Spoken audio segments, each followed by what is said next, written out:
In the early 1900s, Coles Bog Wetland Complex gained recognition for its unique biodiversity and landscape. Today, Coles Bog is 250 acres of very soggy ground and has been invaded by nature's biggest Nazi among plants, Typhoid glauca, also known as cattail. Hi, my name is Joan Parado, and I'm one of 4 members of Asobi Studios. Now, Asobi Studios is primarily a social media marketing company whose focus is to promote awareness of the Coles Bog Restoration Project currently taking place at Coles Bog in the Indiana Dunes National Park. Now, I'll be honest, our product is a bit complicated. It is essentially a marketing campaign for a relatively low-interest subject. In order to create awareness, establish empathy among students, and evoke a sense of urgency, there are a lot of factors to play against. Our tangible product are the various forms of social media platforms and their respective insight systems. What's most important is the marketing strategy we are implementing. We are targeting Purdue University students to effectively see how effective our campaign is. With most college students ranging in age from 18 to 24 and statistically being least likely to volunteer, we feel as though this group provides the greatest opportunity for improvement.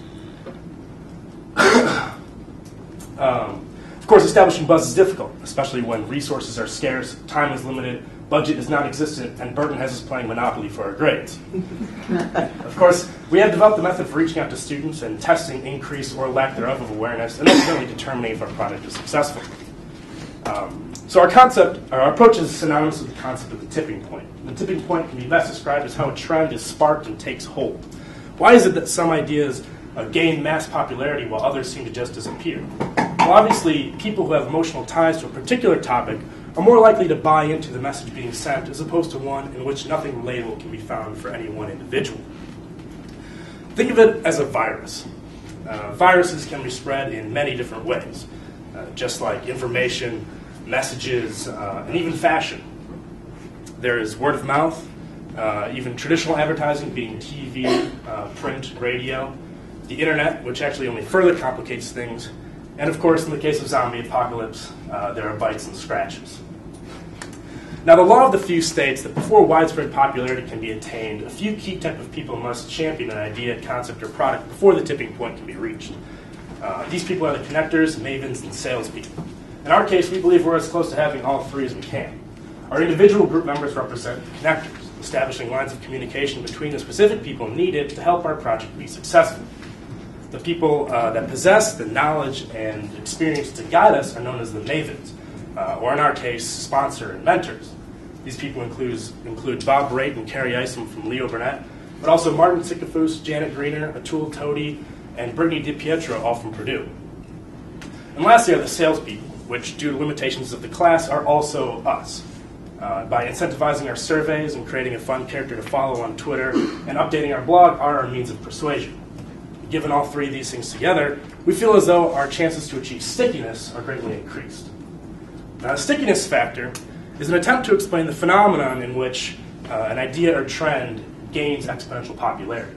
A great example of this is the World Wildlife Fund's Earth Hour campaign, which engaged people to vote for Earth. The idea was to combat global warming and energy conservation by submitting a simple vote. The idea stuck, however, due to the nature by which people submitted their votes. By simply flicking off a light switch, you and people all over the world were simultaneously fighting for the good of our planet. Of course, this is all promoted through celebrity endorsements and roughly 6 trillion more cogent than any of us have, so it's easy to see where our challenge lies. So with little to no budget, our much smaller version of the World Wildlife Fund's Earth Hour campaign exists in getting people to care about Coles Bog. Of course, without money or celebrities, our persuasion techniques rely heavily on incentivizing our surveys with gift cards and well. Anyway, so the power of context states that if the environment or historical moment in which a trend is introduced is not right, it is less likely that the tipping point will be reached. So what marks the right time to introduce a new trend? Well, had an environmental catastrophe struck Purdue as we released our project, we may have been better off. But again, due to the class, we couldn't really wait for one of these things to happen, and we couldn't really try to instigate our own. So to compensate for this lack of context, we incentivized our surveys and promoted our campaign through flyers across campus. The goal is to reach out to at least 150 people, which according to Malcolm Gladwell, author of The Tipping Point, is the number best suited for embracing audiences and causing a trend to tip into mass popularity. So you can see our Facebook named Bring Back the Bog, which is designed to stimulate discussion and engage people in learning and sharing stories about Cole's Bog. Through Facebook, we can reach out to other organizations and provide links to our Twitter and blog in order to further spread the word about the restoration project. Twitter, or microblogging, is going to be utilized by a character we developed to add personality to our campaign. The site is going to be run by a cynical frog possessed by the late Henry Coles, the famous 1920s botanist. And he's pissed because an invasive species of cattail is invading his home, forcing his friends to move out and his family to die. Now, our blog is the information foundation for our social media campaign. From here, we update people on important information pertaining to current restoration efforts. This includes maps, lists of endangered species, and links to articles, all while encouraging people to volunteer. Now, our product has us looking at various types of methods for observing user traffic. Google Analytics allows us to see how many people are viewing our site, if there are any unique visitors, where they came from, and even on what date it happened. And while this is all great for monitoring progress, the information we pull from it is not necessarily enough to assume success from our campaigner. So on top of this, we're also using Clout Score. Clout is an influence-based system where we can see who we're influencing, how much we're influencing them, and the overall influence of our network. So with all these social media tools and an effective marketing strategy, we've actually built a structure that we can pass on to the Indiana Dunes so that they can continue to promote the restoration project taking place at Cole's Bog.